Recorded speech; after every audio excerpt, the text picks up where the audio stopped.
Hello everyone, आप सब कैसे हैं। मैं उम्मीद करता हूं कि बहुत अच्छे होंगे और अपनी पढ़ाई को बहुत अच्छे से कर रहे होंगे। मैं Akash Kumar Bhadana ICT virtual classroom में आपका बहुत बहुत स्वागत करता हूं मेरे प्यारे बच्चों। जैसे आपको पता है 8th क्लास है हमारी और हम देखेंगे हमारी बुक हमारे अतीत थर्ड हमारी बुक है बेसिकली हिस्ट्री की, यानी कि हमारे अतीत थर्ड के नाम से आपकी बुक होगी और उसी का पहला चैप्टर हम लोग पढ़ेंगे। प्रारंभिक कथन पर हम लोग बात करेंगे, कैसे, कब और कहाँ, इनके विषय में हमारे बेसिकली हमारे चैप्टर का नाम क्या है, कैसे, कब और कहाँ हम देखने वाले हैं। तो कैसे, कब, क्या, कहाँ, किसके विषय में है, इसको भी हम आपका देखते हैं। देखिए क्या कह रहे हैं, इसने एक हमसे क्वेश्चन किया है, कह रहा है कि तारीखें इतनी महत्वपूर्ण क्यों होती हैं। जो डेट है, जैसे कि आज मान लीजिए आज आपकी तारीख है 29 तारीख है, ये 29 क्यों महत्वपूर्ण है, 3 तारीख क्यों महत्वपूर्ण है, 4 तारीख क्या महत्वपूर्ण है, 1990 में क्या हुआ था, इस तारीख को ये क्या हुआ था। तो ये जो डेट हमको मिलती है, जो दिनांक हमको मिलती है, इनकी महत्वता क्या है, बेसिकली इनकी महत्वता को हमको समझना है। ठीक, और इसी पर हम लोग बात करेंगे और इसी को हम लोग आपका गौर करके देखेंगे। चलिए, कोई भी ऐसा बच्चा जो माइक लेकर आपका चैप्टर को पढ़े, मेरा कोई भी प्यारा बच्चा जो आपका माइक लेकर जो आपका चैप्टर को पढ़े, मेरे प्यारे बच्चों, कोई भी बच्चा किसी स्कूल से, बेटा खड़ा हो जाइए जो माइक लेकर आपका चैप्टर को पढ़े। चलिए देखिए, कह रहे हैं कि एक वक्त था, वक्त का मतलब होता है समय। एक वक्त था जब इतिहासकार तारीखों के जादू में खोए रहते थे। एक समय था जब तारीख का जादू उसमें आपका खोए रहते थे। कब किस राजा ने की ताजपोशी हुई, कह रहे ताजपोशी का मतलब है कब कौन बाप का राजा बना, कब कौन सा युद्ध हुआ, और इन्हीं पर गर्मा गर्म बहसें चलती रहती थी। अब चाय की तरह मत समझना बेटा इसे। गर्मा गर्म का मतलब होता है हमेशा किसी चीज पर आपका डिस्कशन बना रहना, विवाद बना रहना ही हम उसको क्या कहते हैं, गर्मा गर्म बहसें कहते हैं। आम समझ के हिसाब से इतिहास को तारीखों का पर्याप्त माना जाता है। कि जो आम समझ है कि तारीख के हिसाब से हम क्या मानते हैं, उसको हम आपका पर्याप्त मानते हैं। अपने आप लोग यह कहते हुए सुना होगा कि इतिहास बहुत उबाऊ है भाई, बस तारीखें रटते चलो जाओ और इतिहास के बारे में यही धारणा है। कह रहे कैसा है, बोरिंग है बड़ा इतिहास, कुछ नहीं करना होता। अगर आपको इतिहास पढ़ना है उसकी तारीखें रट लो, आपको ठीक हो जाएगा। क्या ये मानता सही है, बताइए। अगर आप केवल तारीख रखते हैं तो सही हो जाएगी? नहीं। क्या है मान्यता, इतिहास के बारे में ये धारणा सही नहीं है। कह रहे जो हमने धारणा बना रखी है इतिहास के बारे में, ये धारणा बिल्कुल भी सही नहीं है। कि हम ऐसा सोचेंगे और ये धारणा बनाएंगे, तो ये धारणा बिल्कुल भी सही नहीं है। क्योंकि तारीख रटने से ही सारी चीजों का समाधान आप नहीं कर सकते। अलग अलग चीजें हैं, कैसे कुछ है देखिए। इनमें कोई शक नहीं है कि इतिहास अलग अलग समय पर आने वाले बदलाव के बारे में ही होता है। और वैसे कि निश्चित है कि जो आपके सर्टेन कुछ आपके चेंजेस आएंगे उन्हीं के बारे में होता है। इसका संबंध इससे बात से भी है कि अतीत में चीजें किस तरह की थी, उनमें क्या बदलाव आए। जैसे कि हम अतीत और वर्तमान की तुलना करें, हम समय का जिक्र करने लगे हैं, हम पहले और बाद की बातें करने लगे हैं। रोजमर्रा की जिंदगी में हम आसपास की चीजों पर हमेशा ऐतिहासिक सवाल नहीं उठा सकते। क्या कर सकते हैं हम उन पर, आपका ऐतिहासिक जो सवाल है वो आपका नहीं नहीं उठा सकते। हम चीजों को स्वाभाविक मानकर चलते हैं कि जो भी चीज हो रहा है वो आपका स्वाभाविक रूप से हो रही है। मानो जो कुछ हमें दिख रहा है वह हमेशा ऐसा नहीं रहता। या जो आप देख रहे हो जरूरी नहीं है कि वो हमेशा ऐसा रहे। लेकिन हम सबके सामने कभी कभी अचंभे के लक्षण आते हैं। कई बार हम उत्सुक हो जाते हैं और ऐसे सवाल पूछते हैं जो वाकई ऐतिहासिक होते हैं। किसी व्यक्ति को सड़क किनारे चाय के घूंट भरते हुए देखा होगा और आप इस बात से हैरान होंगे कि चाय या कॉफी पीना का आपका चलन कब शुरू हो गया था। अगर आप चाय और कॉफी के चलन की बात को, चलने का मतलब कब वो आपका आम रूप में सामने आई, शुरू हो गया होगा। रेलगाड़ी की खिड़की पर बाहर झांकते हुए आपके जहन में कभी यह सवाल उठा है कि रेलवे का निर्माण कब हुआ था। और रेलगाड़ी के आने से पहले लोग दूर दूर की यात्राएं कैसे किया करते थे। अब आप बैठे हैं तो ये ऐसे क्वेश्चन आए होंगे। ठीक, सुबह सुबह आखिर अखबार पढ़ते हुए आप ये जानेंगे कि उत्सुक हो सकते हैं कि जिस जमाने में अखबार नहीं छपते थे उस समय लोगों को चीजों की जानकारी कैसे पता चलती थी। सोच देखिए, ये तारीखों की से बात कर रहा है, जब ये चीजें नहीं थी उस समय क्या कुछ हो रहा था और कैसी कुछ स्थितियां आपकी बनी हुई थी, इसके विषय में भी आप देख सकते हैं और इसके विषय में भी आप बात कर सकते हैं कैसा कुछ बना हुआ था। ठीक है, पहले इसको देखिए। तो तारीखें महत्वपूर्ण क्यों है, इससे थोड़ा सा कुछ आपको आइडिया मिलेगा, फिर आगे बढ़ेंगे इसमें कि क्यों है तारीखें महत्वपूर्ण।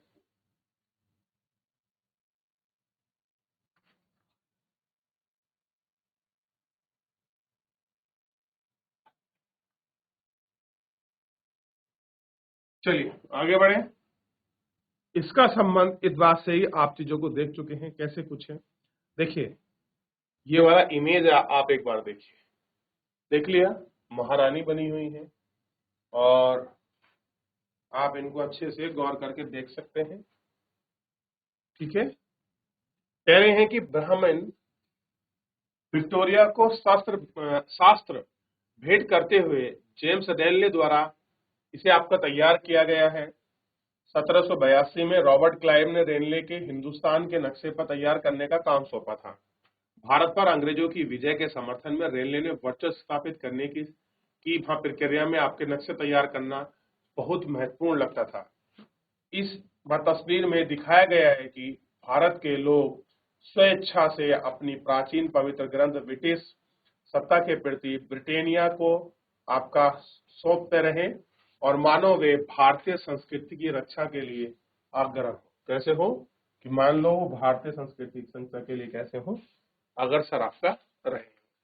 ठीक, ये हम आपको इसमें देखना।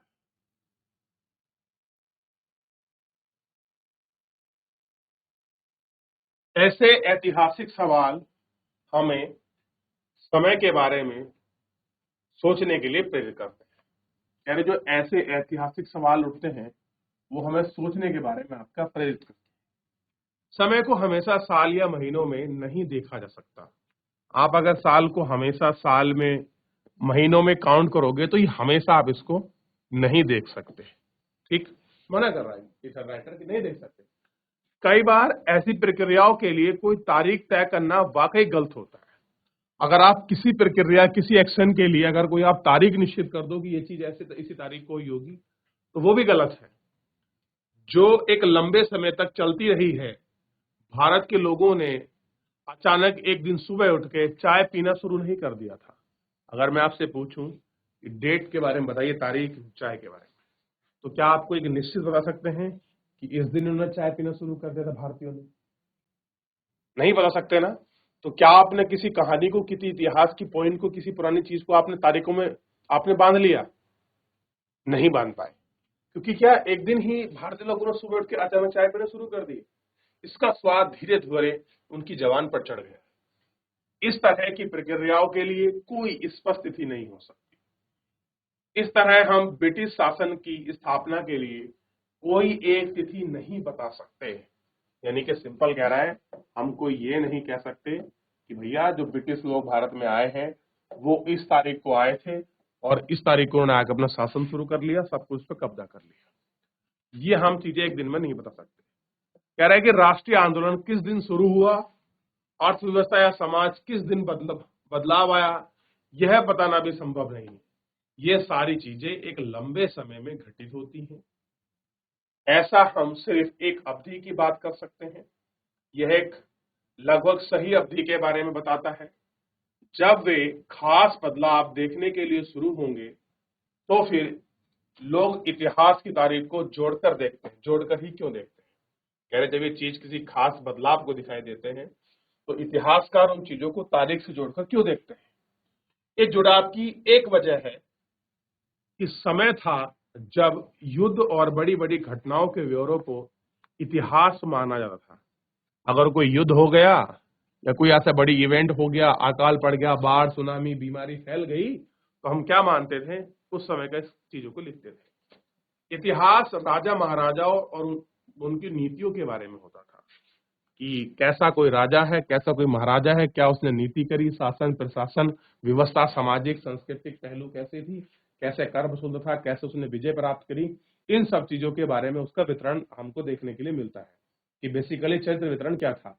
ये सारी चीजें इतिहास के पहलू में ही समाई होती हैं।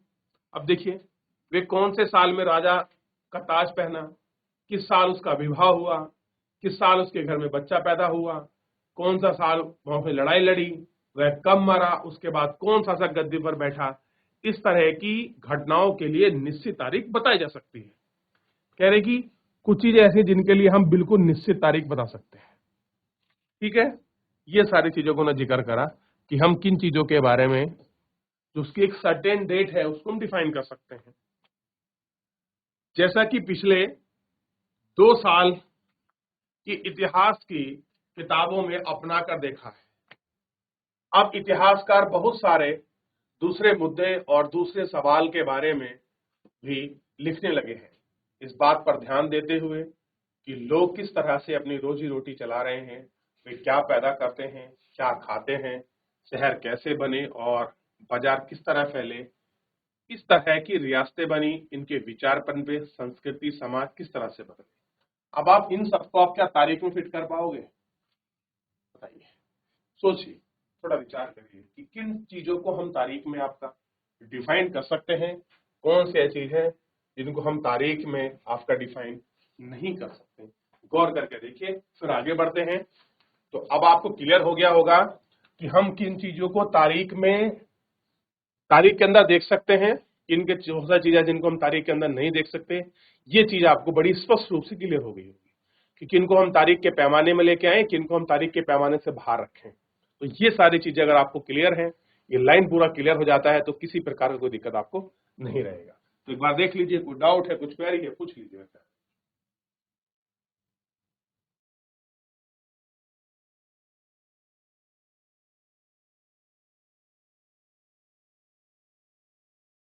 देखिए, अगर आपने देख लिया, अब थोड़ा सा आगे करते हैं कि कौन सी तारीख है।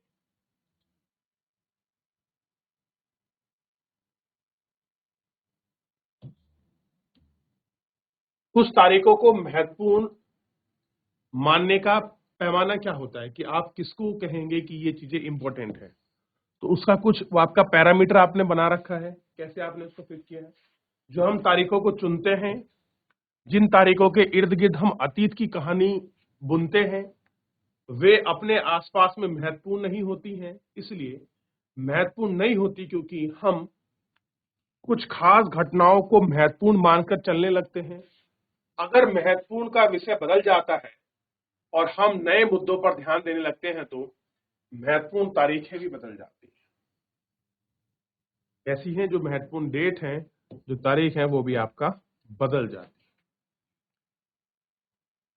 उदाहरण पर विचार कीजिए कि भारत में ब्रिटिश इतिहासकारों ने जो इतिहास लिखे हैं, उनमें हर एक गवर्नर जनरल का शासन और उसकी महत्वपूर्ण है। इतिहास में सर्वप्रथम गवर्नर जनरल वारेन हेस्टिंग का शासन शुरू होता है। पहला गवर्नर जनरल कौन था? वारेन हेस्टिंग था। क्लियर है? आपको क्लियर होना चाहिए, वारेन हेस्टिंग था। और आखिरकार वायसराय आपका लॉर्ड माउंटबेटन के साथ खत्म हुआ। प्रथम वायसराय वारेन हेस्टिंग, अंतिम वायसराय कौन था? आपका लॉर्ड माउंटबेटन। कह रहे हैं कि अलग अलग अध्याय में हम governor general, Warren Hasting, Wellesley, Wellington और आपका Lord Dalhousie, Lord Canning, Lawrence, Ripon और आपका हॉर्डिंग, इरविन के बारे में पढ़ेंगे। ये सारे अलग अलग कुछ गवर्नर जनरल आप कर रहे हैं, इनके बारे में पढ़ेंगे। इतिहास में गवर्नर जनरल और वायसराय का कभी ना खत्म होने वाला सिलसिला छाया रहता है। कैसा है? कभी खत्म ना होने वाला ये सिलसिला इतिहास में अंग्रेज इतिहासकारों ने दिखाया है, और कभी ना खत्म होने वाला सिलसिला है। मान लीजिए आपके कर्जन आए, ठीक है, कर्जन ने कैसे आए, कैसे बंगाल विभाजन हुआ, कैसे स्वदेशी आंदोलन हुआ, होमो लीग कैसे चला, राजधानी परिवर्तन हुई, कौन कौन से विरोध धरने झेले, क्या नीति बनाई, कैसे करा, ब्रिटिश ने कैसे उनसे जवाब मांगे, कौन सा बिल आया, इनके विषय में केंद्रीय विधानसभा, इस तरह की चीजें बहुत सारी होती चलेगी। और वो एक इतिहास के पन्नों में सब तारीख वाइज पत्र वाइज आपका समेट कर रखा गया। और आज भी अगर आप देखना चाहें तो आपके लंदन की जो आपका लाइब्रेरी है वहां के ब्रिटिश गवर्नमेंट की, उस सबको उन्होंने रखा हुआ है। अब देखिए, इतिहास के इन किताबों की सारी तारीखों का महत्व अधिकारियों और उनकी गतिविधियों, नीतियों, उपलब्धियों के आधार से ही तय होता है, इस डेट के हिसाब से कि क्या उन्होंने कब कैसे कुछ क्या किया। और ऐसा होता है कि मानो लोगों के जीवन में बाहर कोई ऐसी चीज नहीं है जिन्हें जानना महत्वपूर्ण हो। इन लोगों के जीवन में क्रम ब्रिटिश इतिहास के अलग अलग अध्यायों का विषय बन गया। क्या हम इसी दौर के इतिहासकारों को अलग ढंग से नहीं सीख सकते हैं? गवर्नर जनरल को इस इतिहास में चखोटे में हम भारतीय समाज के विभिन्न समूह और वर्गों को गतिविधियों की तरह ध्यान नहीं देते हैं। जब हम इतिहास या कोई कहानी लिखते हैं तो उसे टुकड़ों या अध्याय में बांट देते हैं। ऐसा क्यों करते हैं? ऐसा इसलिए किया जाता है ताकि हर अध्याय में कुछ सामंजस्य रहे। इसका मकसद कहानी को इस तरह से समझ लेना है कि उसे आसानी से समझा जा सके, याद रखा जा सके। इस प्रक्रिया में हम सिर्फ घटनाओं पर जोर देते हैं जो कहानी को पेश करने के लिए मददगार साबित होती है, जो इतिहास में गवर्नर जनरल के जीवन के इर्द गिर्द चलती है। इसमें भारतीय गतिविधि के कोई मायने नहीं रखती, वह उस जगह की नहीं होती है या फिर क्या किया जाए। जाहिर है कि हम अपने इतिहास का एक अलग खाका बनाना पड़ेगा। इसका मतलब यह है कि जिन तारीखों को महत्वपूर्ण समझ लिया जा रहा है वह महत्वपूर्ण नहीं है। यह हमारी तारीखें महत्वपूर्ण हो जाएंगी, यार हम समझ लेते हैं लेकिन है नहीं, लेकिन वो कुछ हो जाएंगी।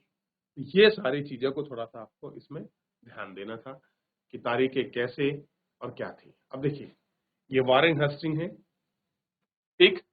अब देखिए, वारेन हेस्टिंग 1773 में गवर्नर जनरल बने।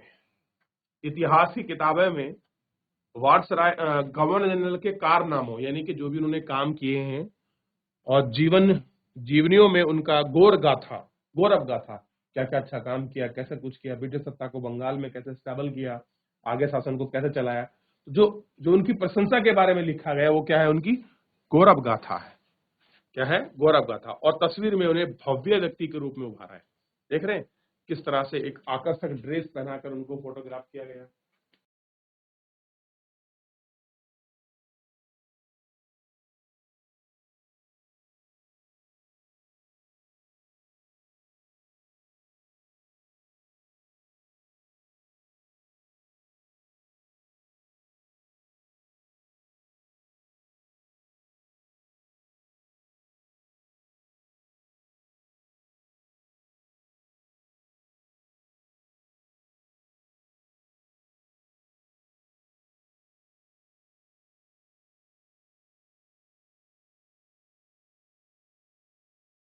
तो इस तरह से आपने देखा। तो यहाँ तक किसी का कोई डाउट, किसी कोई क्वेरी, कोई क्वेश्चन हो बच्चों?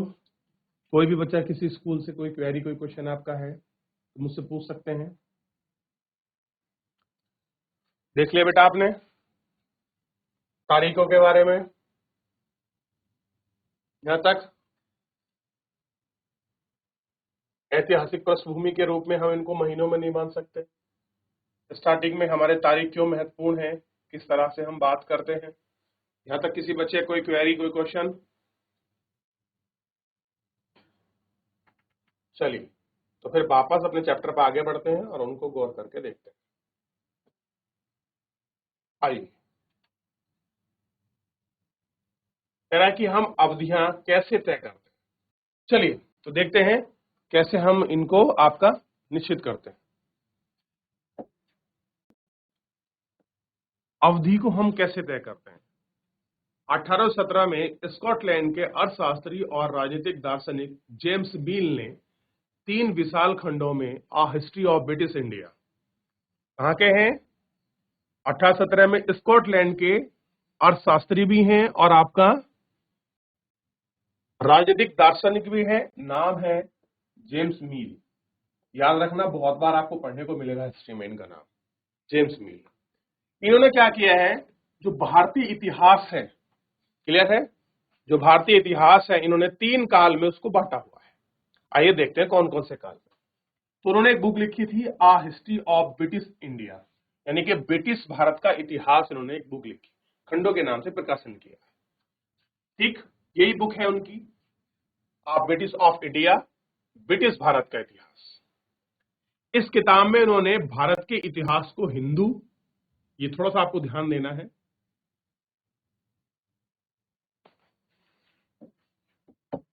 देखिए, हिंदू, मुस्लिम और ब्रिटिश 3 काल खंडों में डिवाइड किया है। इनके अनुसार पूरा जो भारत का इतिहास है वो 3 कालखंड में डिवाइड किया है। एक वो जब आपके हिंदू लोग शासन कर रहे थे, एक वो जब आपका मुस्लिम लोग शासन कर रहे थे। क्या डिवाइड कर दिया कि जब आपका हिंदू शासन कर रहे थे, और दूसरे जब आपका मुस्लिम शासन कर रहे थे, और तीसरा जब आपका ब्रिटिश लोग शासन कर रहे हैं।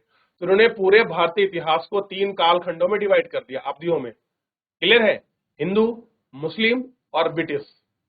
कह रहे हैं कि इस कालखंड को निर्धारित करने ज्यादातर लोग ने भी मान लिया, और कह रहे हैं जिस तरह से इन्होंने इसको डिवाइड किया था, बहुत सारे लोगों ने इसको एक्सेप्ट भी कर लिया। क्यों एक्सेप्ट किया उन्होंने, मैं कारण बताता हूं आपको। क्योंकि अगर आप प्राचीन काल देखोगे तो प्राचीन काल में जितने भी आपके शासक हुए हैं सब हिंदू थे। क्लियर है, चाहे मौर्य साम्राज्य आए हो, गुप्त आए हो, कोई भी डायनेस्टी आपकी चली हो, चोल हो, पृथ्वियार हो, चालुक्य हो, क्लियर हो, पांड्य हो, कोई भी आपका वंश रहा हो, चाहे आपके बादामी के चालुक्य क्यों ना हो।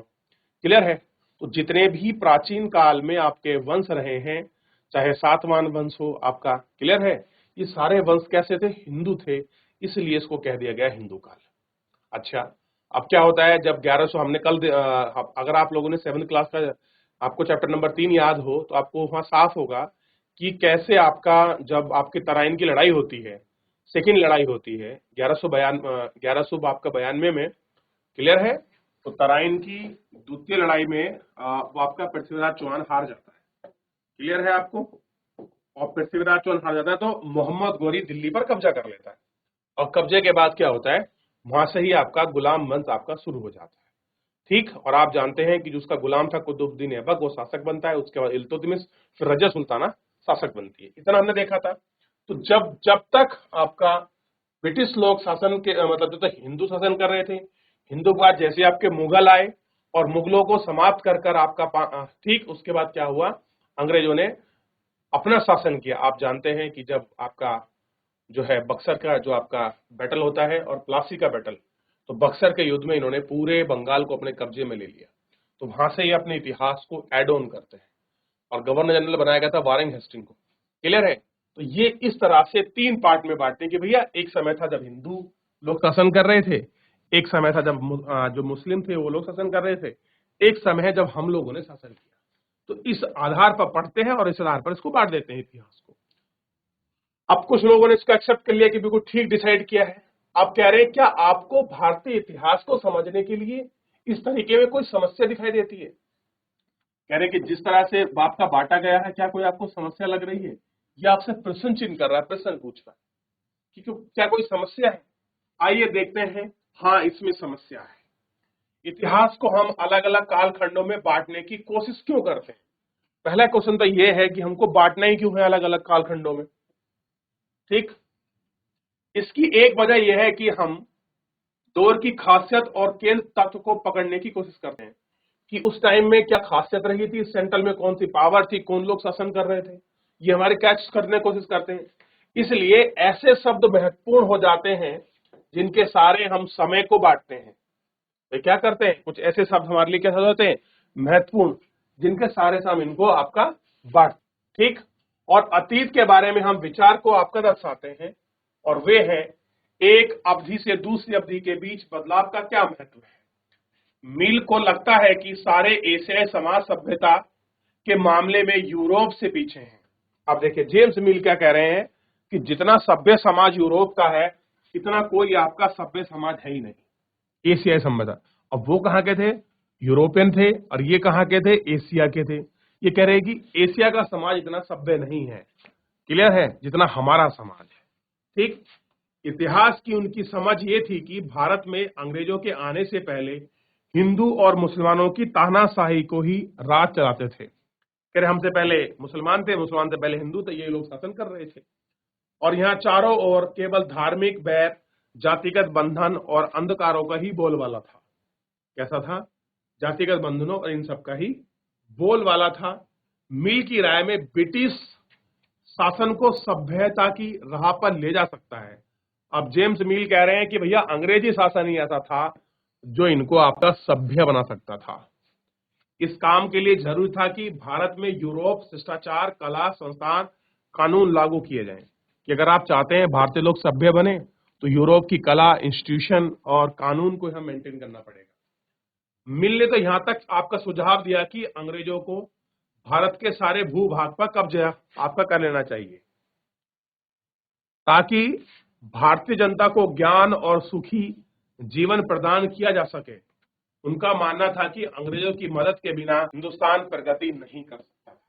अब कितना निगेटिव थॉट बोल रहा है, सोचिए। जेम्स मिल साहब कह रहे हैं कि बिना इनके जो है इनका भला नहीं हो सकता। इस तरह की उन्होंने बातें कही जेम्स मिल ने।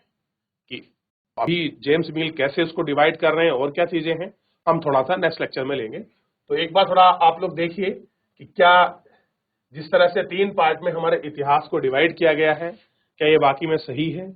सही है तो क्यों है, और गलत है तो क्यों है? आप एक बार पढ़ के आइए, कल अच्छे से और चर्चा करेंगे। इसी तरह से आप मुझसे जुड़ते रहिए, इस तरह से मेरे प्यारे बच्चों पढ़ते रहिए। तो चलिए आज के लिए इतना ही, मिलते हैं नेक्स्ट लेक्चर में। बहुत बहुत